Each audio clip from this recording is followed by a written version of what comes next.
Test 1, 2, 3.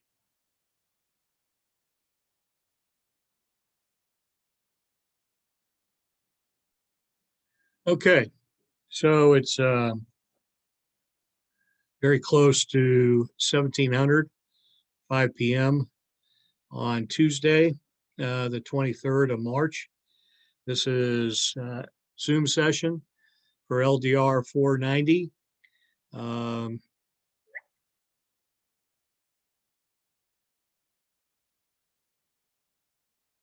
We should be good.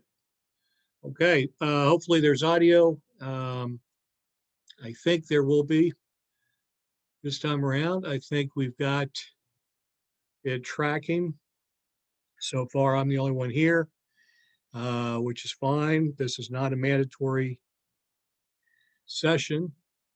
That said, this is an opportunity for you to add me for what is considered office hours. I'm making quotation marks with my fingers since I don't have regular office hours. Forgive the wearing of the hoodie, but started a walk routine and just got back in time to do this Zoom session. So I hope you'll forgive the lack of professional attire this one time.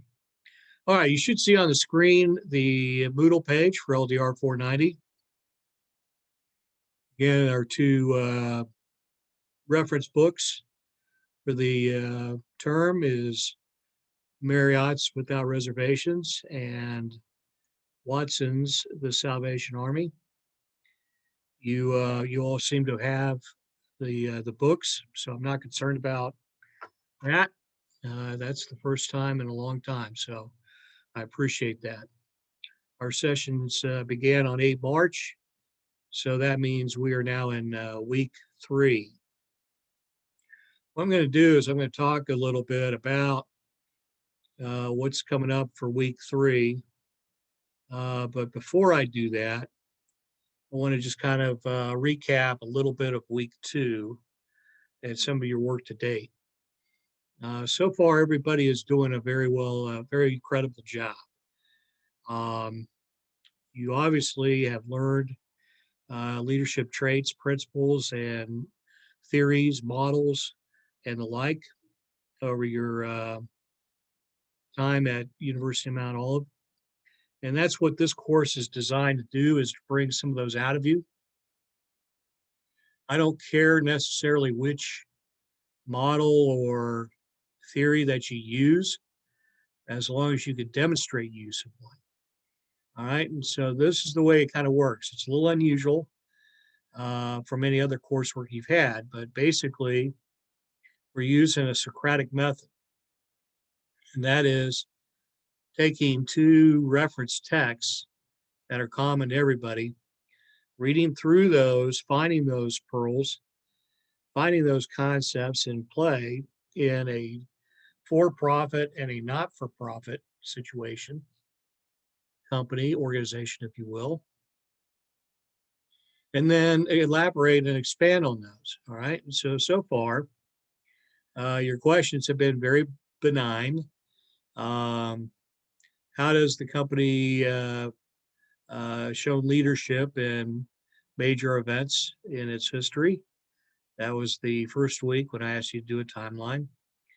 I asked you to pull out a concept from your readings that was of your interest. The weekly assignment for week 2 asked you about risk. Okay, what risk has Marriott and Salvation Army taken? Okay, and most of you identified some good examples of risk, which was good. That's what the question asked. But I will tell you, for an A, we needed to go a little deeper, and that would have been to show me why what they did was risky and how a leader handles those risks.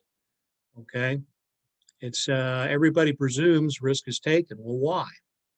Well, again, that's the realm of the leader. You learned in LDR 300 A leader should press beyond his or her comfort zone.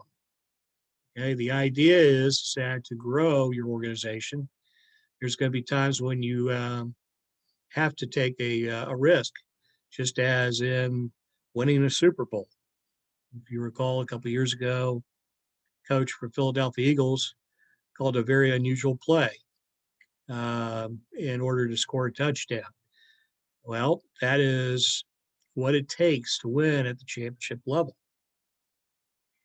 And that's what we're striving for here.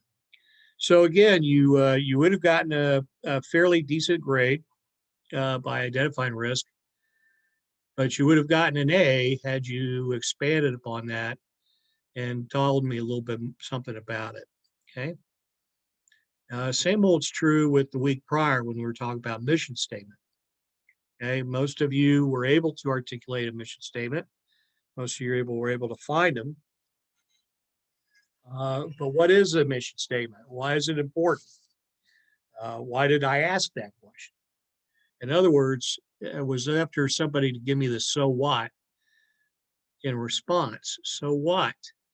That the mission statement for Salvation Army includes proselytizing the word of Jesus Christ and the good news.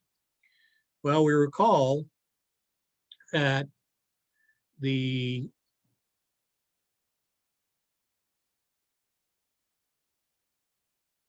sorry, I'm not sure why that showed up.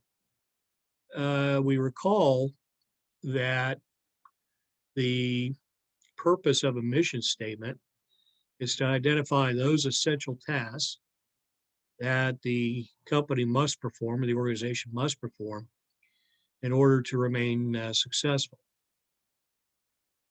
It is enduring. It is permanent. It is who you are. Okay. And the reason we want to know that is so that we know when we get, excuse me, I apologize. When we get beyond that in what is considered mission creep, that we're able to bring ourselves back. Because when we get out of doing things that relate to our mission, then we're now doing things that will bring an issue, a problem, disorder to who and what we are. Within that framework, we also know that organizational success is dependent on identifying what it is that we do, why we do it, and making sure that those who work for us understand that and support it, and thereby execute what we do, right? Well. So I given you a slide earlier, 7 keys to organizational success.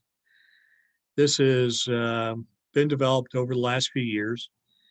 I'm not saying it's the perfect answer, but I think it's pretty spot on, and I haven't yet found an 8th or said there's really only 6. In other words, it seems to be holding fairly true. And that is, there are 3 who's, 4 hows in the success of any organization. I don't care which one you're talking about. It could be a military organization, it could be a for-profit organization, it could be a not-for-profit. It doesn't matter. The 3 who's are: who do we hire or recruit? Who do we promote? Who do we make our senior leadership? And then it gets in the hows. How do we train? How do we equip? How do we organize? And ultimately, how do we execute that mission? 3 who's and 4 hows. Get any one wrong, and you got a problem. Get 2 or more wrong, and your organization's not going to last. It's going to fold. So imagine if you don't hire the right people. Well, then that's going to cost you in a lot of other things until it's corrected. Okay. Imagine an organization, though, that hires the wrong people and then doesn't train them. there's just no way that that organization is going to succeed. Does everybody understand what I'm saying and how and why that might make sense? Good. All right. So in the end, that's what your feedback is going to show you is that I'm having you apply to personal experience and your own knowledge, things that you're reading in these two assignment books. They're not text books because you've already had the text. You've already learned the leadership principles and the like.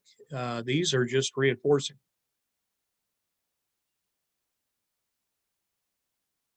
or should be. Again, what I want you to pull out. And I'm more interested in hearing what you have to say. Let me speak to that in just a minute here, for just a minute.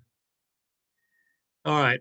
Since there is an element of research that goes into these papers, meaning identify that which you're pulling out of the two books or the leadership principle, I need to see a direct quote.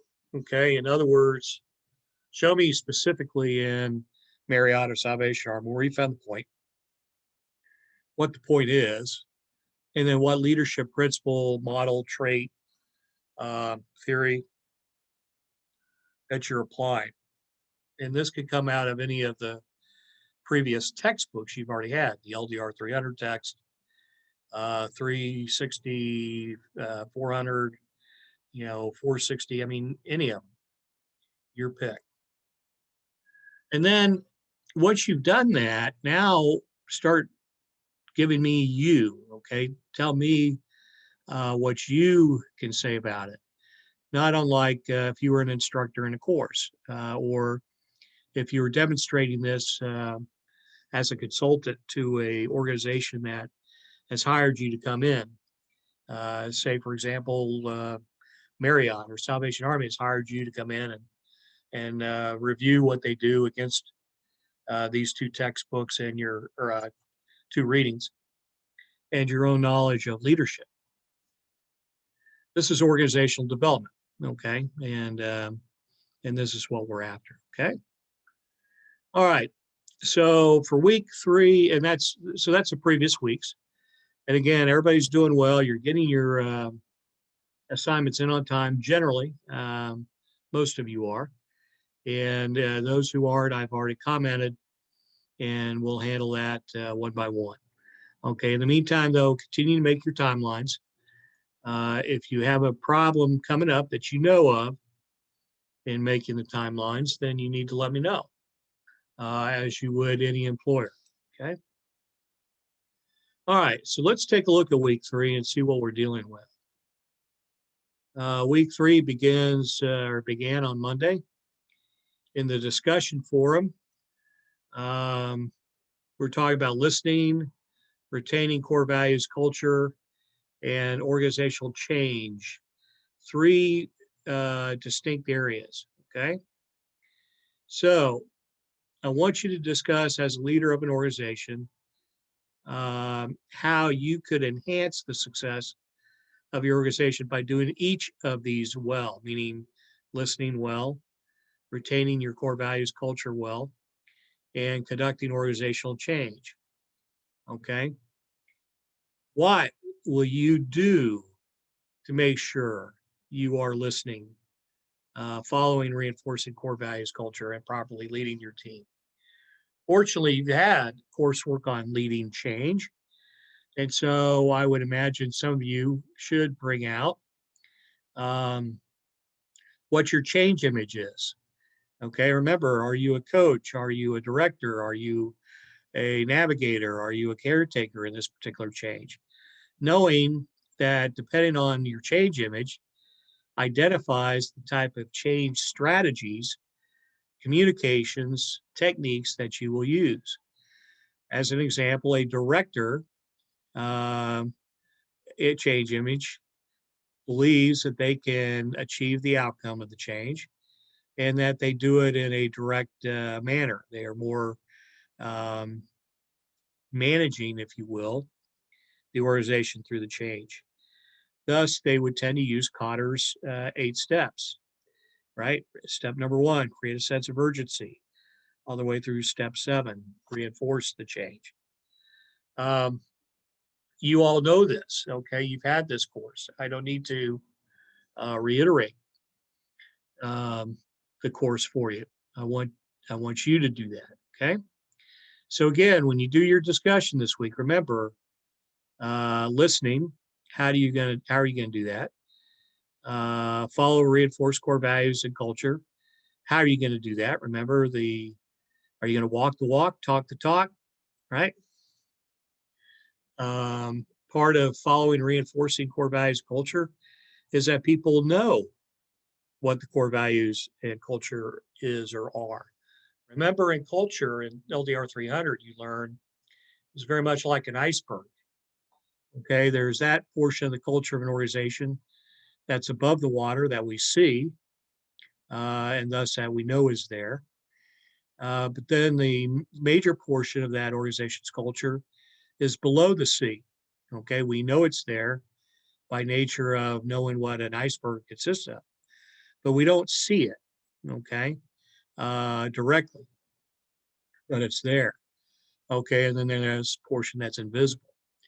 Regardless, I think you all will agree, as soon as you walk into any organization, any company, any fast food restaurant, any organization, that you're very quick to be able to pick up on what the culture of that organization is.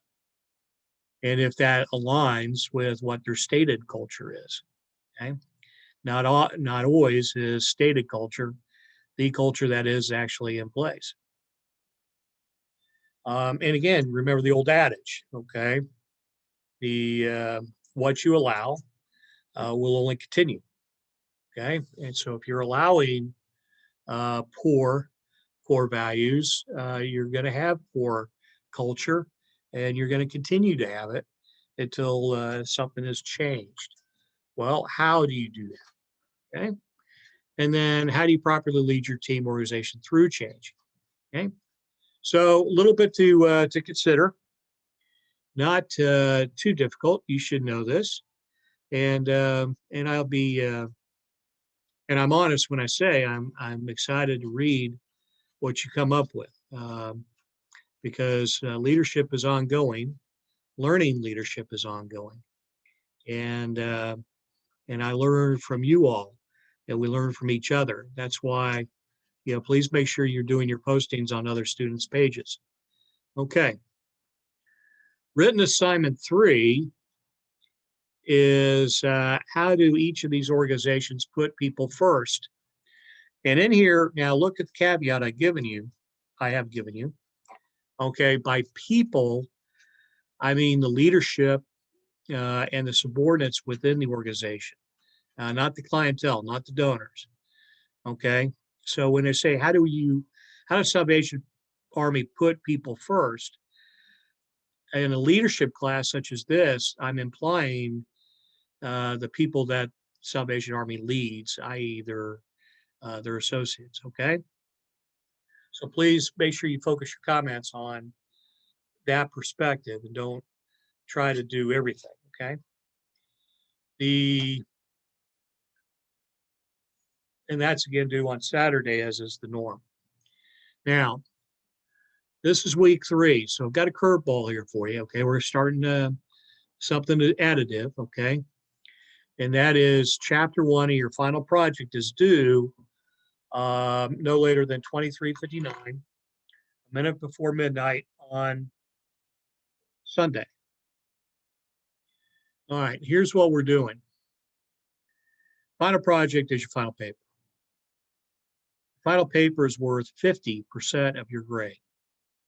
That's a lot of points, okay? And the time that we have, I have to grade your paper and then put the grade in within 2 days.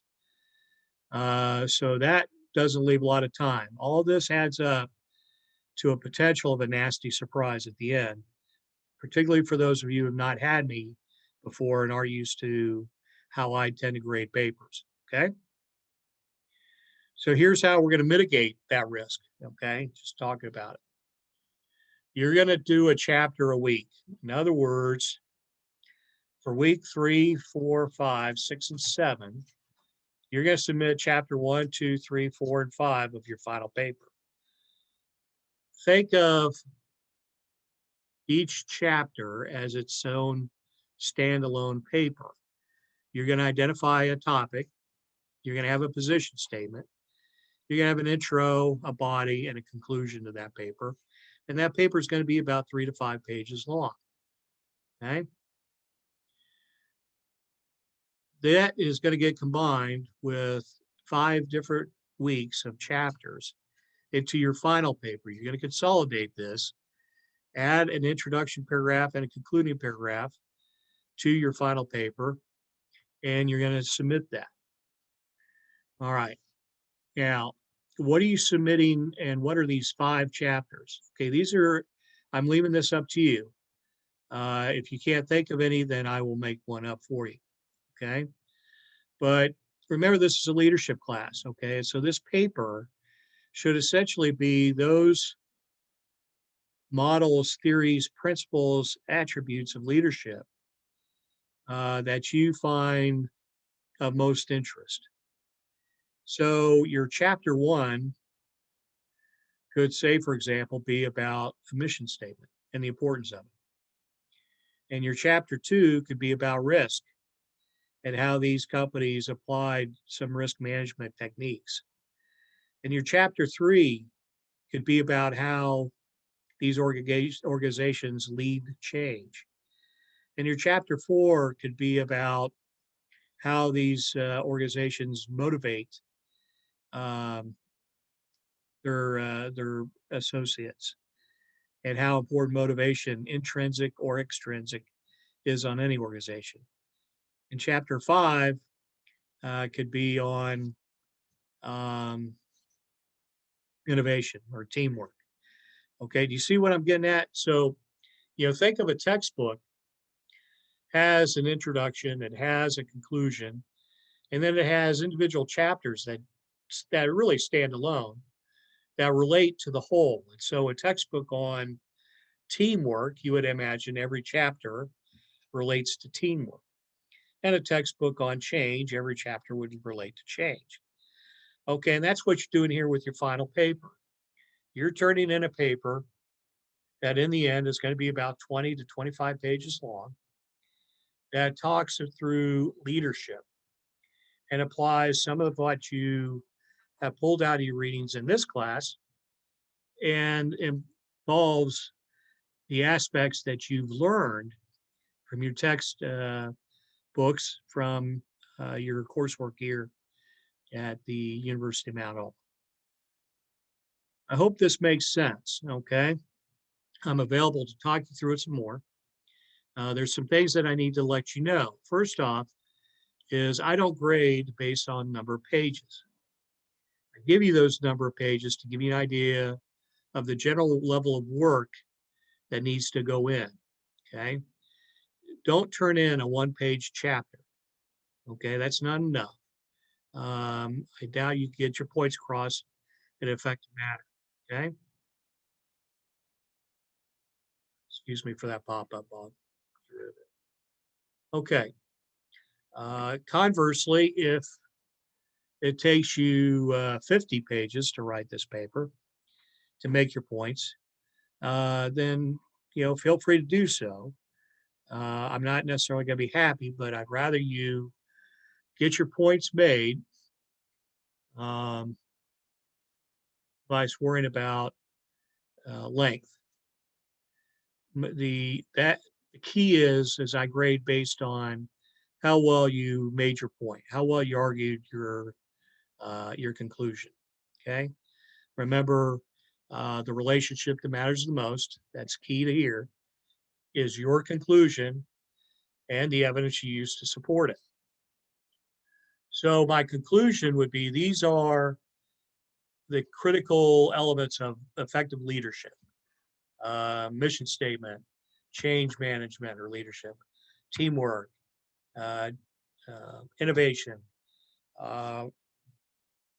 reward, and motivation. Okay, and then tell me why that's important. And then that's it in a nutshell. The other thing here is that the University of Mount Olive prevents me from grading papers twice. So I cannot grade your paper, submit or return it to you, and then have you turn it back in and I regrade it. Grading is a one-time shot. So what will happen is when you post these chapters, you'll post them and turn it in. I will go in and I will read them, and I will give you specific feedback on it. And I will say in there, based on level of work I've seen in this chapter and what you've done, highlighting to you some proofreading errors or whatever there might be, I would say that you're generally on track for a final paper that would probably be a C plus or an A plus. Well, not there's no A pluses, but an A. Okay, so you'll get a sense of how I grade. You'll get adequate feedback, I think, and then we'll go from there. Now, this has worked to date. We have not had any failings. I'm knocking on a wood table of the final project using this system. Okay, not everybody has used it. Some have opted out. You do that at your own risk. Okay, all of this needs to be done in the perspective of APA formatting. So please make sure, as an example, that you know how to properly cite work. Okay, remember the difference between a good research paper and a plagiarized paper is the effective citations contained within. If you are lifting direct quotes from somebody, then you must put that quote in quotation marks in your paper and properly attribute that quote to the other person. Same thing with general thought. If you were lifting generally a thought from a paragraph of somebody else's work, then you would place a citation at the end indicating that that is generally the work from this author. And then you would give me more of me or of you, in your thoughts and your words than you would of whoever it is that you were citing. We've already had an issue here, and I'm sure it's been corrected. And I'm thankful it will be. Okay, but don't run the risk of plagiarism. There's no reason to, and that's the whole reason why you're turning your papers in to turn it in. Okay, as you know, when you turn in a paper, it assigns a similarity grade. The computer software is analyzing your paper against a known database of previously submitted papers and textbooks in worldwide libraries. And when it finds a similarity, then it highlights that. Now, it doesn't know whether or not you properly cited, so it doesn't outright accuse you of plagiarism. There's a couple things you can note that cause some problems right off the bat. In a research paper where you're asked to bring in other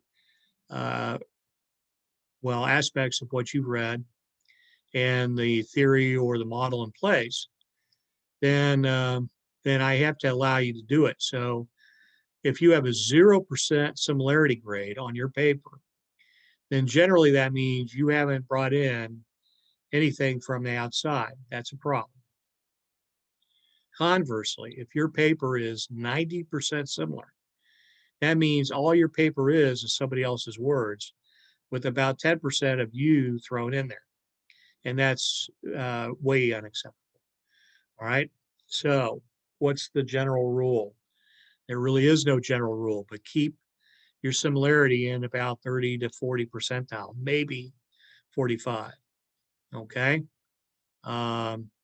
Bring in enough that shows me where you found it and what your principle is that you're using. And then tell me in your words. Okay. All right. I hope that makes sense. I hope everybody understands that. This isn't to beat anybody up, not trying to be mean, not trying to be cruel. You all are doing fine work. You're about ready to graduate from a good institution with a degree in that not many people have. Okay. And if it was easy, everybody would have one. Okay. So I recognize the amount of work, the level of effort, and what it takes. Believe me, I understand. With that, I encourage you all to continue. There's some things that we need to improve upon. There's some things that you all already are doing a phenomenal job. Okay. I encourage you to keep it up. If there are any issues that I need to be aware of, challenges, concerns, thoughts that you need to share with me, then please do so. Let's not wait until last minute. And with that, I see it's 5:30. And so I'm going to end this up here. And again, let you get about it. This will be posted in the Zoom recorded sessions area that I just highlighted. And I will post this to YouTube. Good Lord willing, and it recorded the video, the audio. That's why you didn't have a week one. I tested the mic, and then for some reason it canceled my audio, so it was just me. And I have certainly a face that was made for audio, and I have a voice that was made for the telegraph. So I wouldn't subject you to that. And then last week I had to cancel because, quite frankly, I was overwhelmed at work and my regular job. So thank you for your patience, and thank you for being in the class. Again, I'm really enjoying this time with you. And with that, we'll let you go.